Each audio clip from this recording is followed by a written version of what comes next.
asociada del Tribunal Supremo de Puerto Rico. Bienvenida al proyecto de Microjury Detrás de la Toga.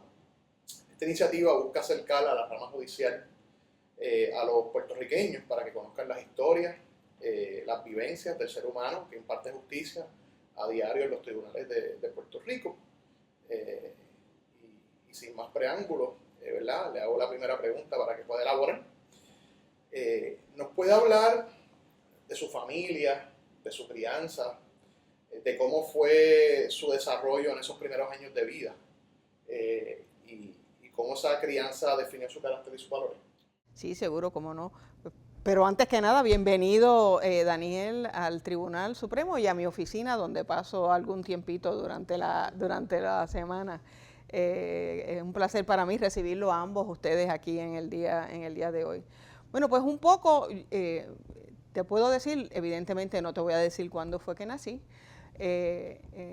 pero soy la hija mayor de un comerciante, un comisionista, Pedro Enrique Rodríguez, y de una maestra que después se dedicó a criarnos a mí y a mi hermano, somos dos en mi casa, Carmen Luz Rodríguez. Que siguió siendo maestra en ese proceso. Que siguió siendo maestra en ese proceso, claro.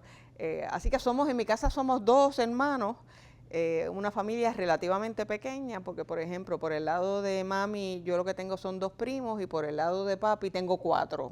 Así que somos muy poquitos, pero nada, nos queremos muchísimo igual.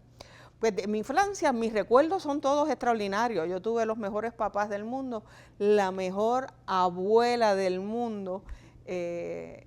Cuando uno define, va al diccionario de la Real Academia y busca la definición de alcahueta, encuentra el nombre de mi abuela. Así que en ese sentido todos mis recuerdos de mi niñez son extraordinarios. Me preguntas un poco qué de esa niñez o de mi adolescencia ayuda a formar el carácter de uno. Bueno, pues un poco creo que todas las vivencias de uno de alguna forma van a impactarlo cuando uno llega a la adultez, ¿verdad?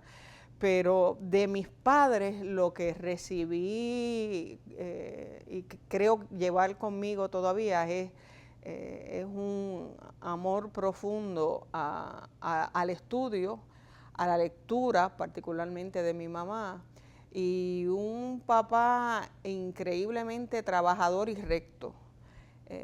Y me enseñaron con su ejemplo, no le tenían que decir a uno mucho, y eso uno lo internaliza.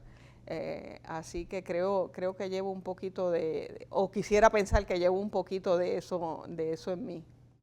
¿Alguna anécdota que le venga a la mente ahora? Bueno, pues fíjate, hablando de esa niñez especial, es sobre algo que muchos de ustedes, y tu generación particularmente, no se van a acordar. Cuando yo era niña, el esposo de una de mis tías era el ingeniero de la central Cambalache en Arecibo.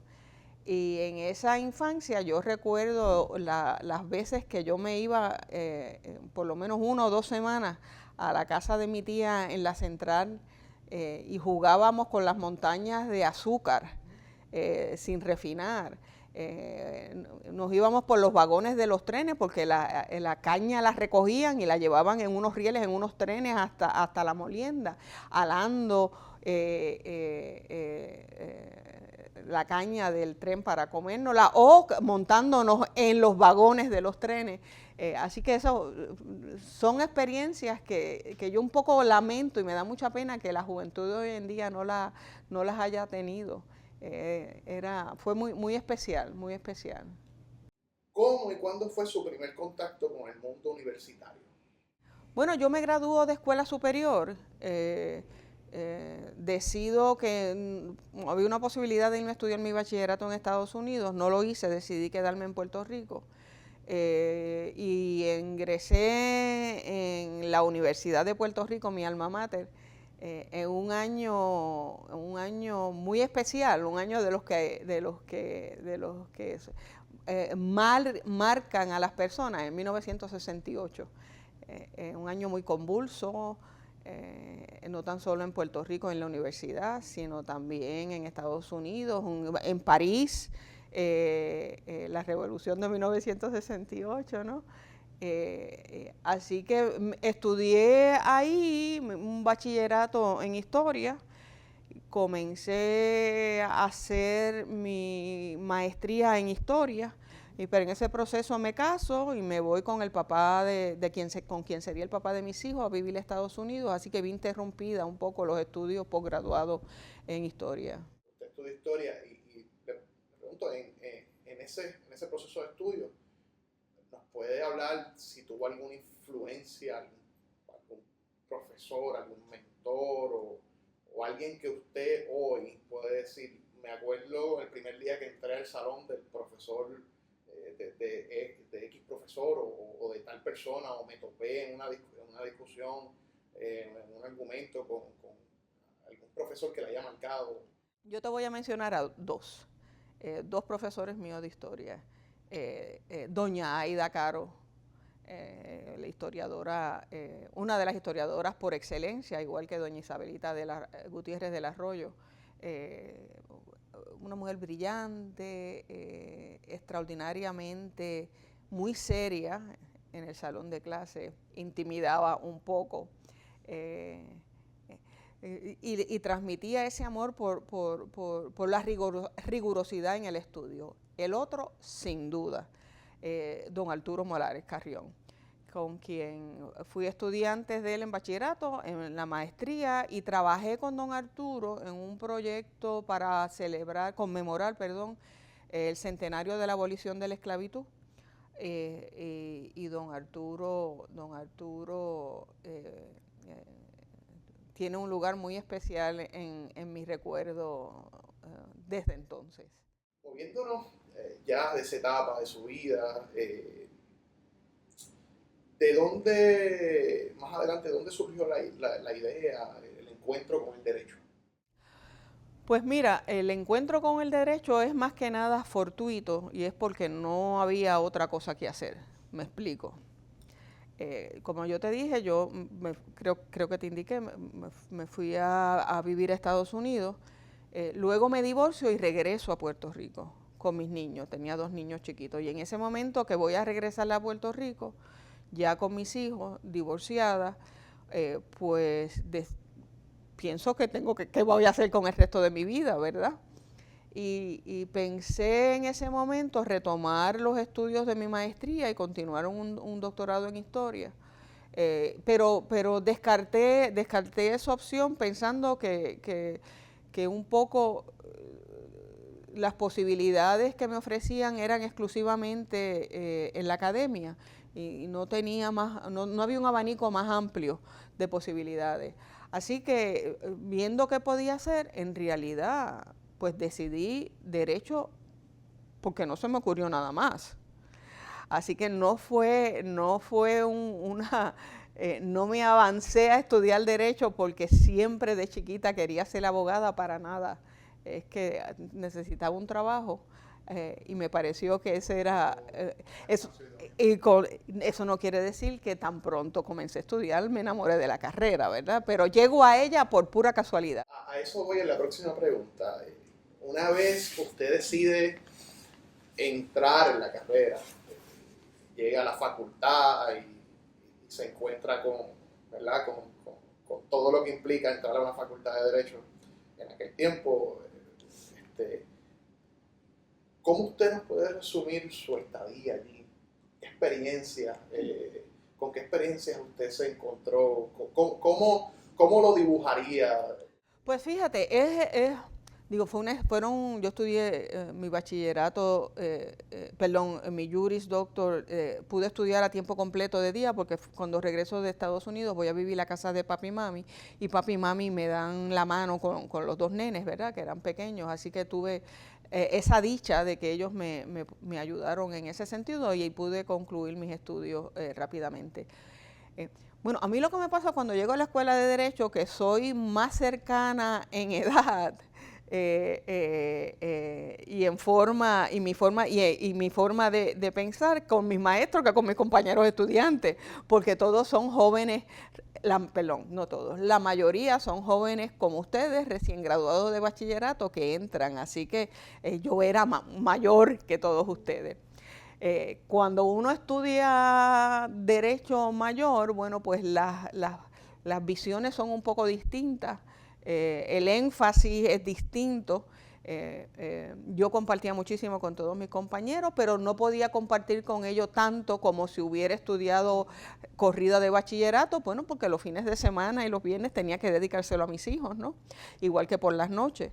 Así que forjé unas bonitas amistades en la Facultad de Derecho, pero en la medida de que estudié después, como yo digo, después de grande, tal vez no me lo disfruté tanto como me lo hubiera podido disfrutar si hubiera seguido directo de bachillerato. Tengo entendido que su primera gestión fue como oficial jurídico del juez Ángel Hermida,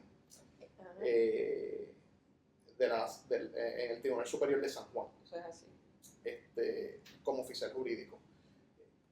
¿Cómo, lo mismo, cómo ya saliendo de la escuela de Derecho, como estudiante, donde todo es ideal, ¿cómo fue ese primer contacto laboral ya en el campo del derecho como oficial jurídico? Bueno, primero que nada, que trabajar con Ángel Hermida fue un privilegio. Ángel es una persona exquisitamente fascinante porque es una persona muy intelectual de primer orden, le gusta mucho la música, sabe de pintura, sabe absolutamente de todo.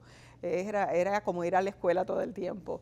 Y establecimos una muy buena química y muy buena relación. Bueno, pues, pero desde el punto de vista de experiencia laboral, yo recuerdo que uno de mis primeros días en la oficina, Ángel me llevó, el juez Hermida, Ángel, porque un poco somos amigos, me llevó a secretaría donde había un armario grandísimo. En aquel entonces había una sala del Tribunal Superior, que era la sala del juez Hermida, que atendía las apelaciones del Tribunal de Distrito, porque como tú recordarás, en el andamiaje anterior a lo que hay ahora había un tribunal básico, más bajito, que el primer escalón, que era el Tribunal de Distrito, después el Tribunal Superior y después el Tribunal Supremo. Te estoy hablando antes de que se creara el Tribunal de Apelaciones. Pues la sala de Ángel era la que atendía todas las apelaciones de la sala del Tribunal de Distrito. Así que en realidad mi primera experiencia jurídica fue un poco haciendo lo que he acabado haciendo la mayor parte de mi vida, ¿verdad? Viendo apelaciones de foros inferiores. Y recuerdo que uno de los primeros casos bueno, entonces Ángel me dijo, cotéjate todo lo que hay, empieza por ahí, escoge y empieza a sacarme proyectos de sentencia. Y uno de los primeros expedientes que cojo trata de la figura del censo enfitéutico, de la enfiteusis, que yo creía que ya no la iba a ver más nunca en mi vida, después de la revalida, ¿ok?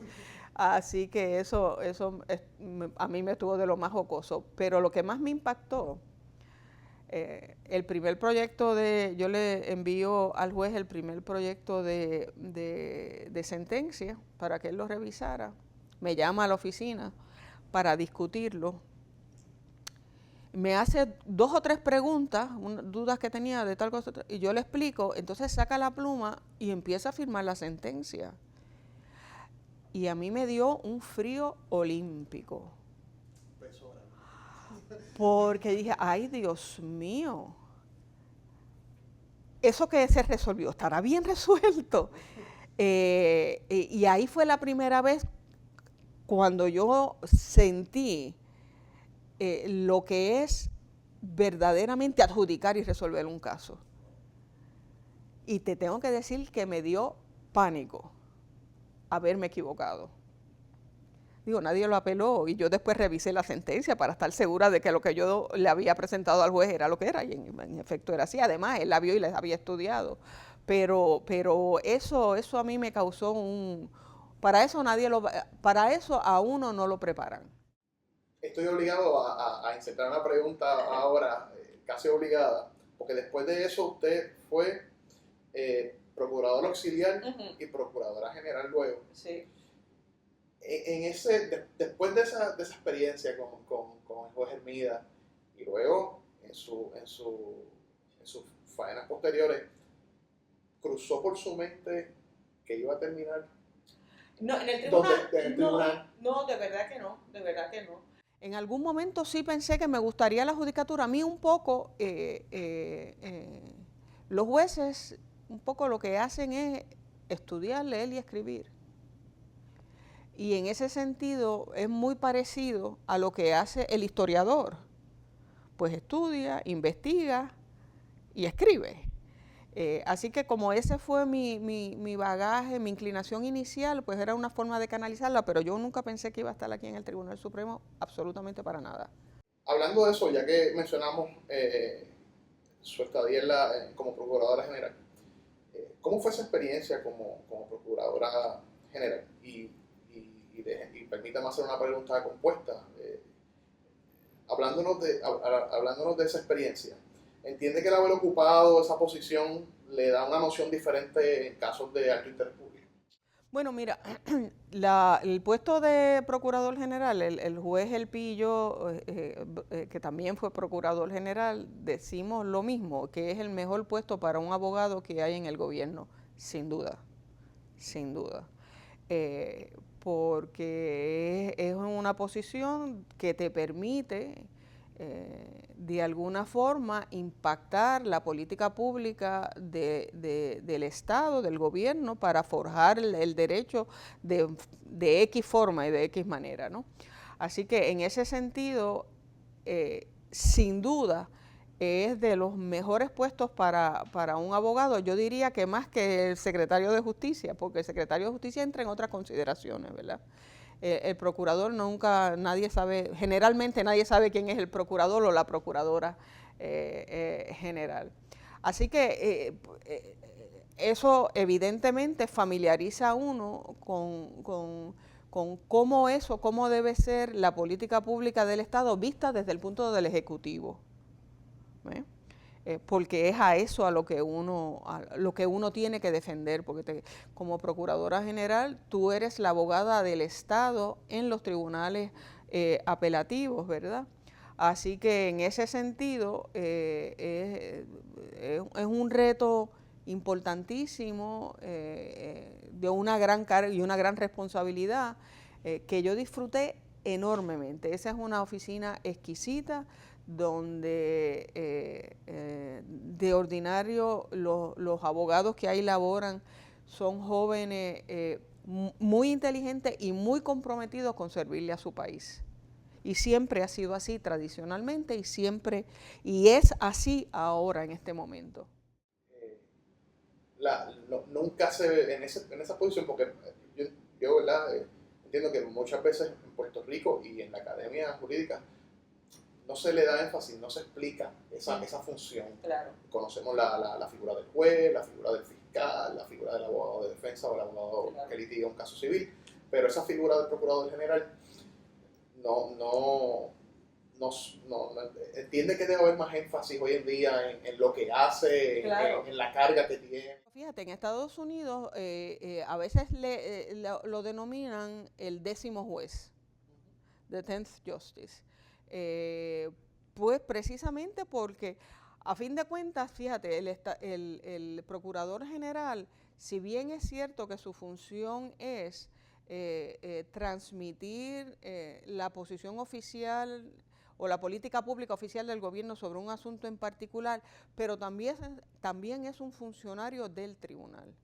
Así que su responsabilidad verdaderamente rebasa servirle bien a una administración. Le tiene que servir bien al tribunal, que no es otra cosa que servirle bien a la justicia.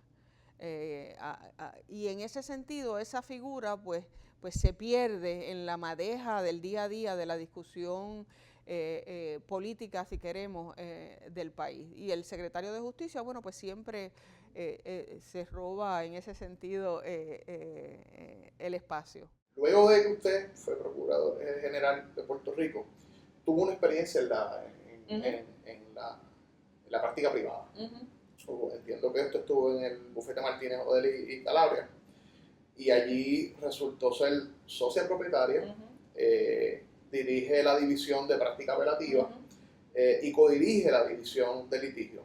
¿Cómo fueron esos años? Pues mira, también muy buenos, excelente, un grupo muy, muy bueno de abogados y de mucho compañerismo. Esa experiencia la disfruté enormemente, me sirvió para dos cosas. Primero, para ver el gobierno y el Estado desde afuera, con la perspectiva del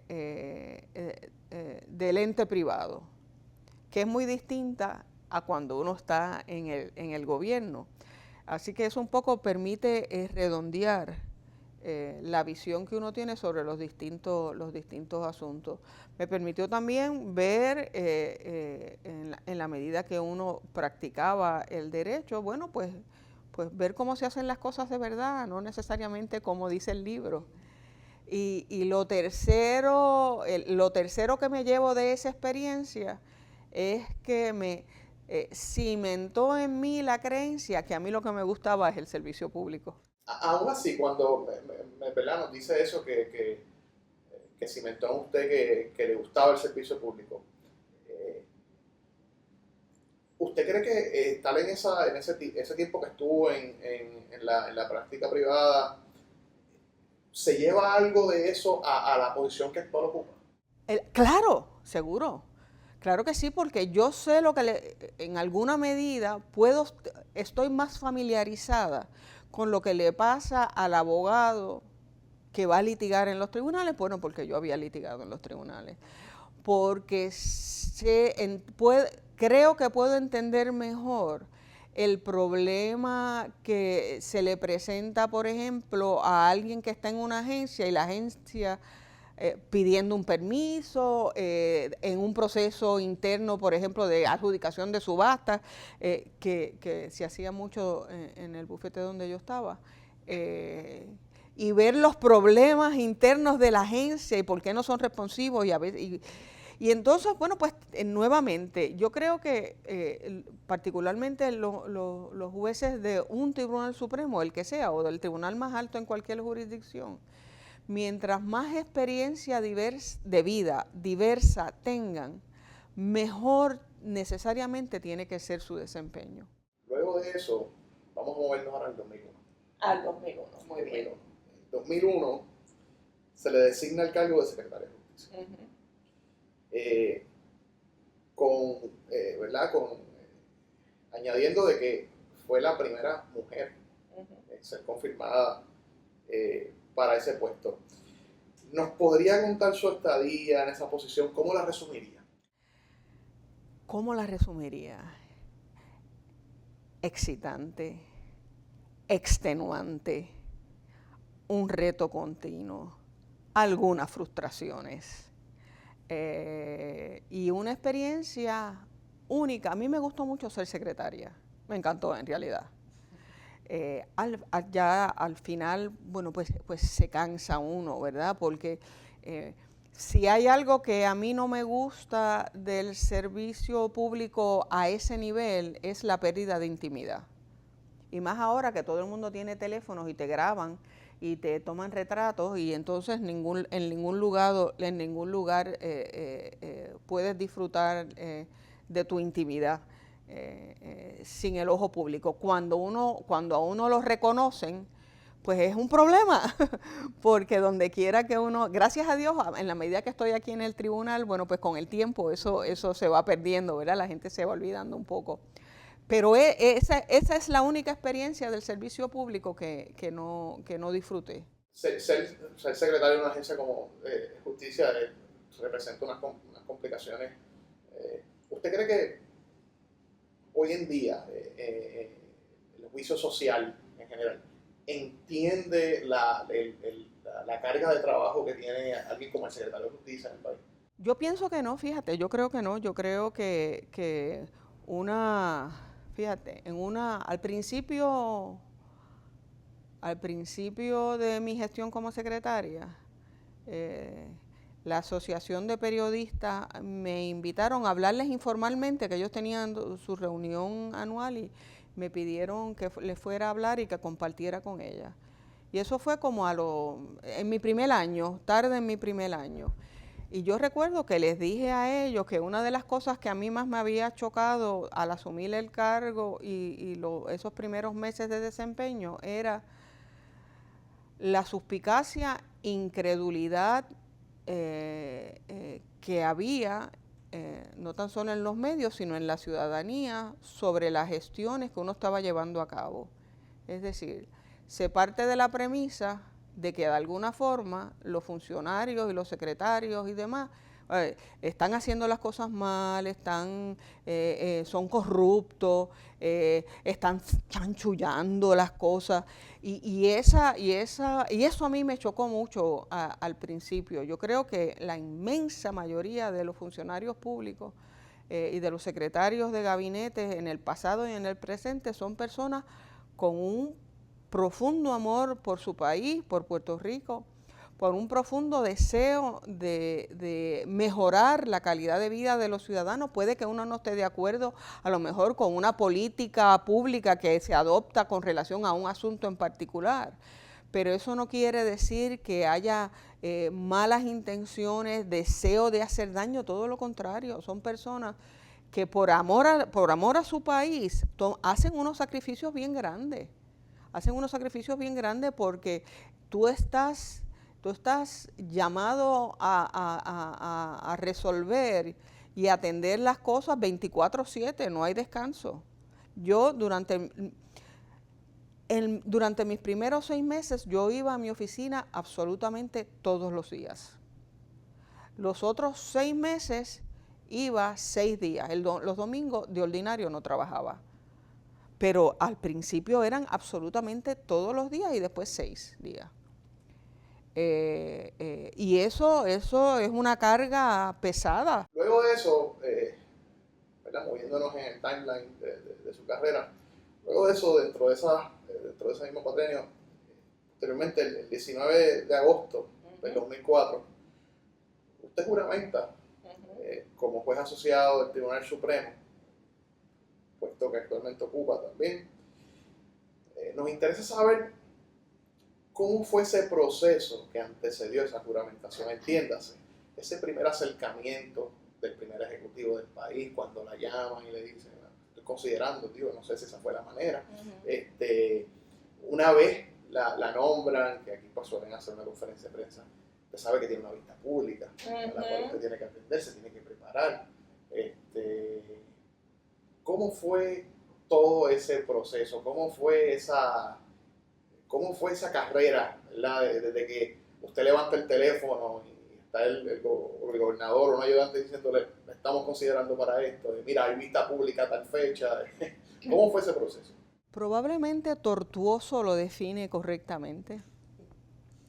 La gobernadora no la parte del acercamiento de la gobernadora, sino lo que le siguió. La gobernadora me llama y se reúne conmigo y me dice que ella interesa que yo ocupe el puesto de juez asociada porque va a elevar al juez asociado Hernández Denton en la presidencia, se crea una vacante y quiere que yo lo ocupe. Y tuvimos una conversación muy seria, muy profesional, ella cariñosísima como siempre, explicándome las dificultades que iba a tener mi nombramiento. No necesariamente por los miembros de la minoría, sino por los miembros de la mayoría.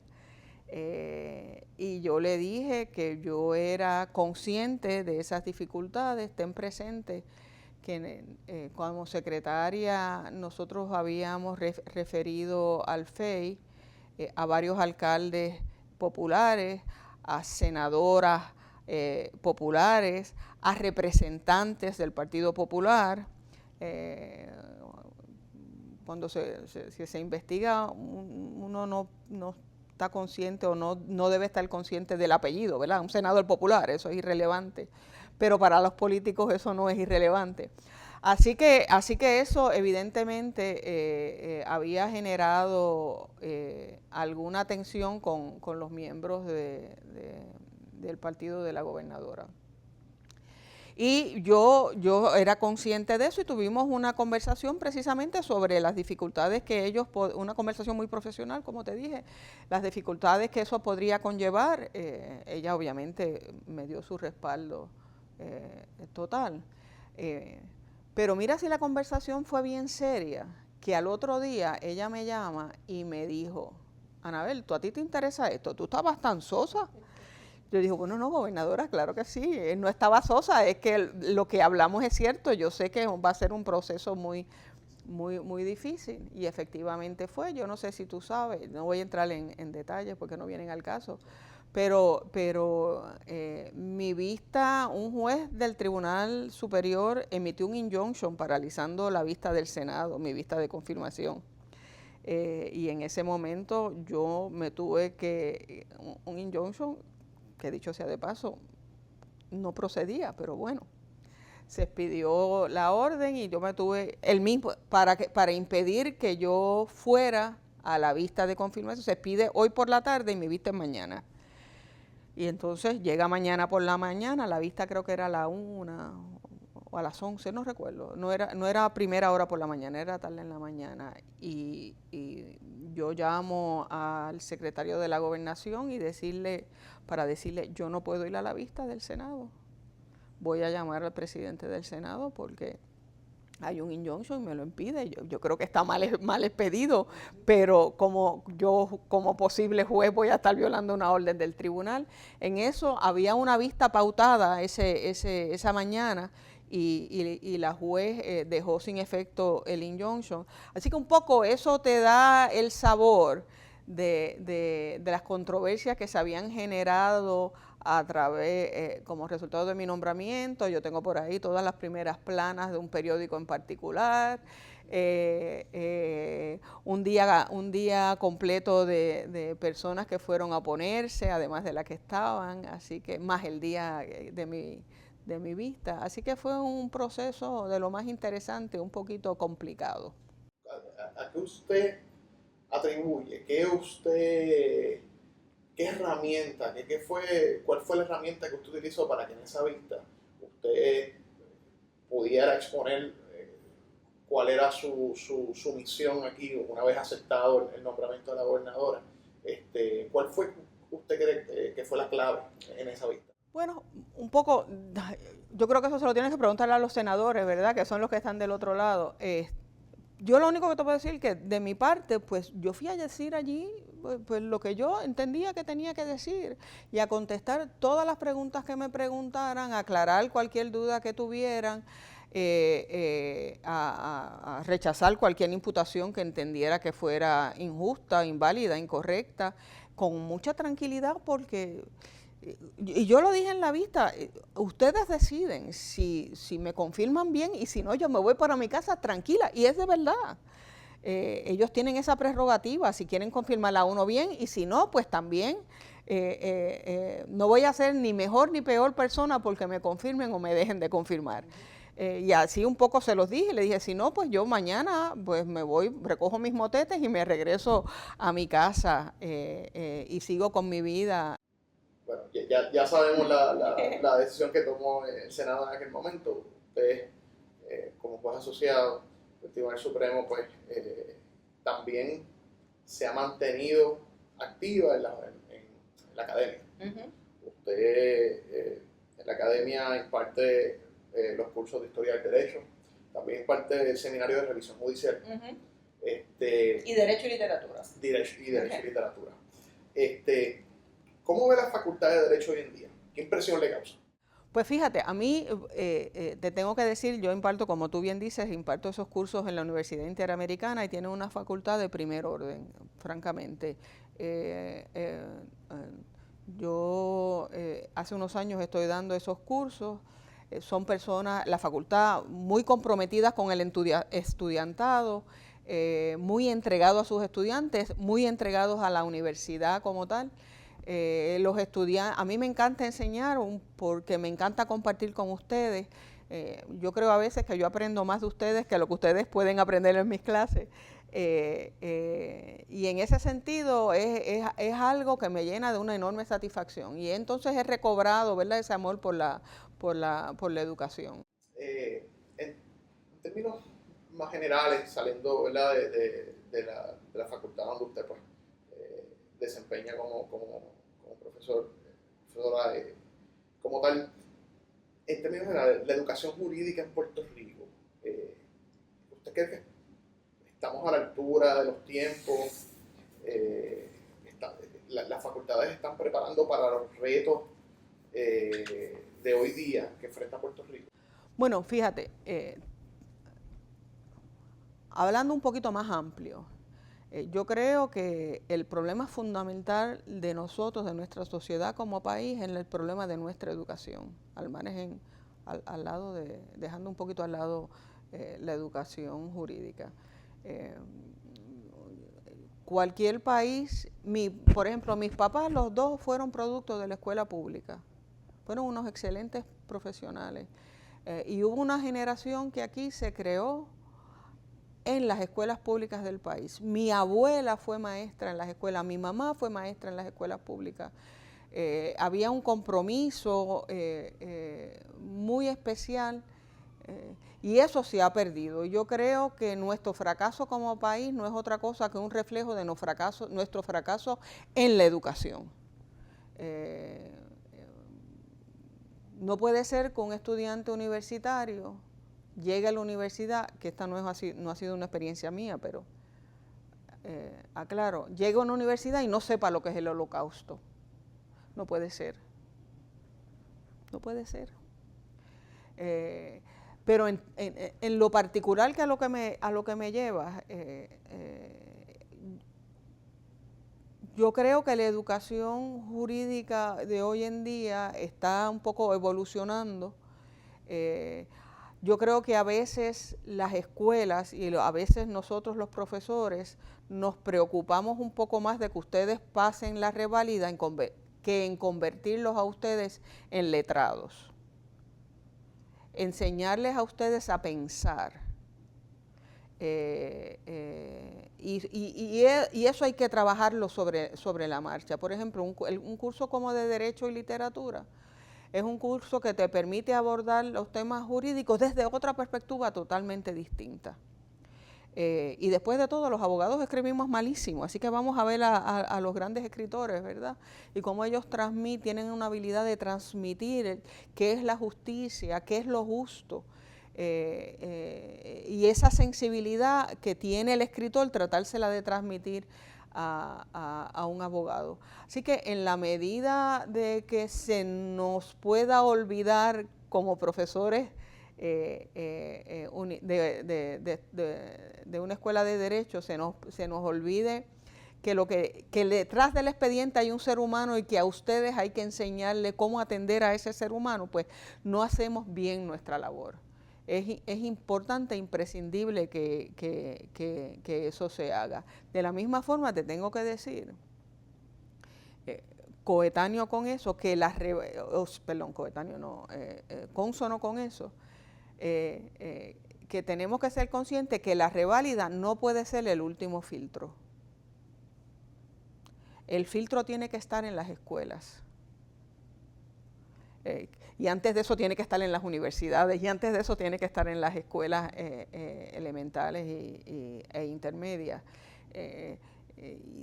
Entonces hay mucha frustración si los jóvenes que vienen a tomar la reválida no la pasan, no revalidan. Es que no necesariamente todo el mundo debe ser abogado.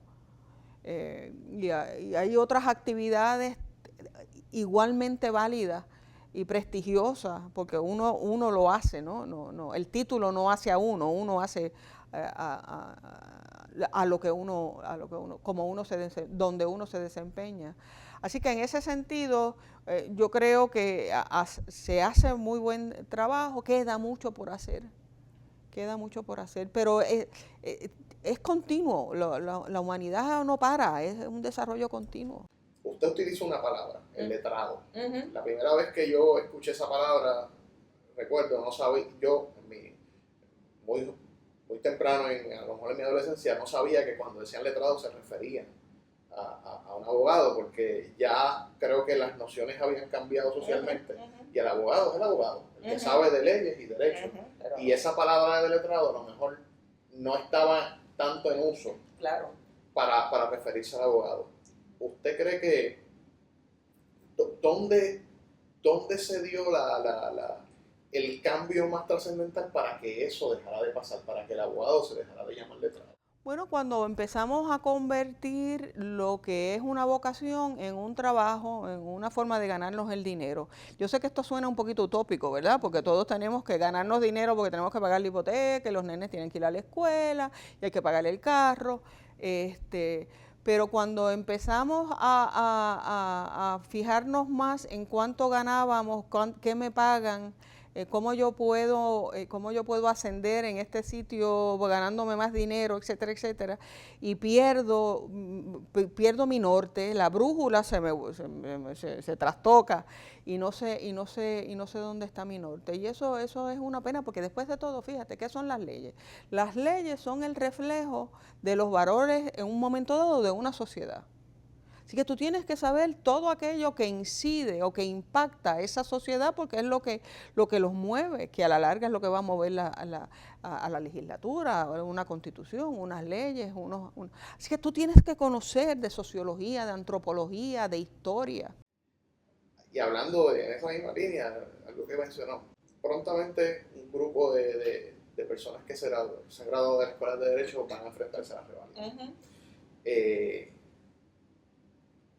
¿Qué consejo usted le daría para esas personas que pronto la van a tomar y que la van a tomar en meses venideros?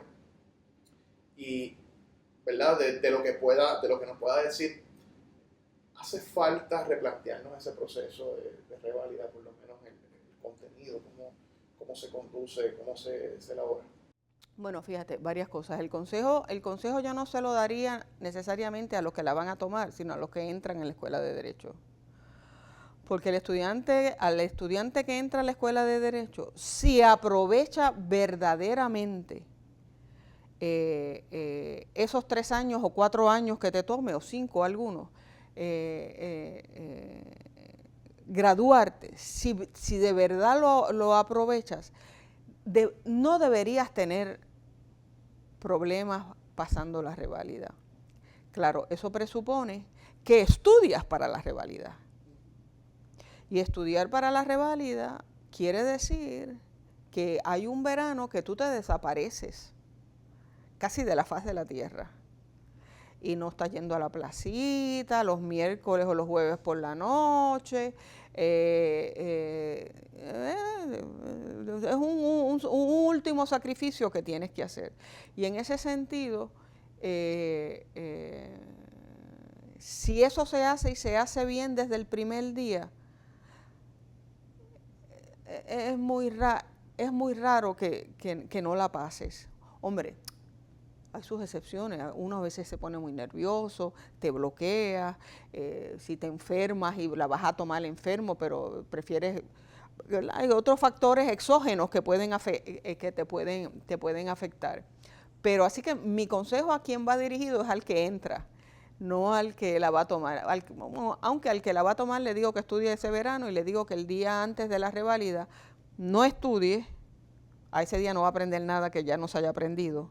Se vaya para el cine, se vaya y se dé un masaje, se vaya a la playa, corra si es lo que le gusta hacer. Esa mañana se me desayuna bien para que el azúcar no le baje y pueda tener todas sus neuronas bien despiertas, que todo lo tiene por ahí escondido en algún lugar. Imagine que ante estas cámaras usted le podría hablar a todos los abogados que están actualmente activos en la red.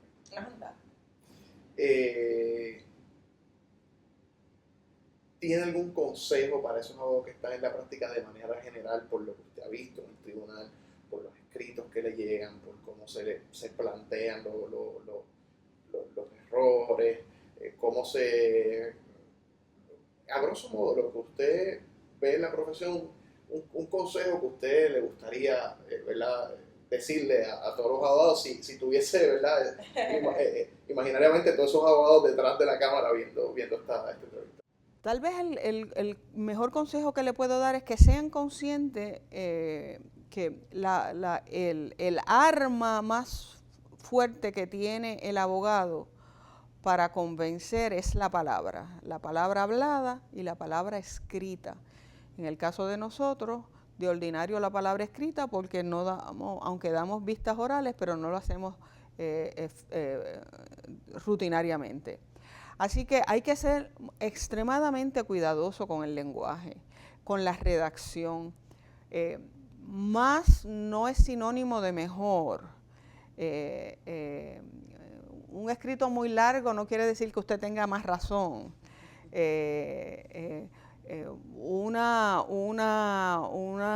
Unos señalamientos de errores que pone 20 errores, créame, si pone 20 errores entra como mal, ya uno más o menos sospecha que algo está pasando.